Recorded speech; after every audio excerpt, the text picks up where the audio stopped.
What I do want to get to is, when you get to it, is the history. The history? Yeah, unlearning the history, because the black man in America, we got some things we got to fix inside our culture. So it's some things that we've been taught about history, and from what I've been seeing from talking to our youth, bro, is our history in their mind consists of Dr. Martin Luther King and Malcolm X. What they know about Malcolm X is just because they say he rivaled Dr. King. Yes. So that's the only reason you really get a little bit of Malcolm X in the mainstream curriculum that they teaching. And for me, history started in the household when it comes to our children. So if our children really not knowing history, there's two things going on for me.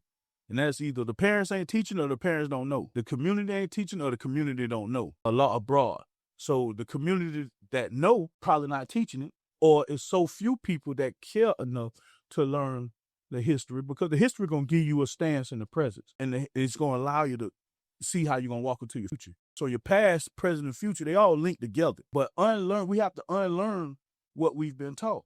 We have to unlearn the whole idea, like, I'm not going against the bus boycott, but I do understand what Malcolm X said when he said it would dignify you to have your own bus, more so than saying, hey, I'm not getting on the bus. Now, I understand the boycott. I'm going to hit you in the pockets. You see what I'm saying? Like they're doing Target them today. But that's not what they was, they wasn't boycotting the hit in the pockets. No, I'm just saying, okay, what would the boycott? That shit was so dumb to me, bro. I swear to God, that shit was so fucking dumb to me. Why? They was boycotting because they just wanted to sit on the fucking front of the bus. Right. And that shit dumb as fuck to me.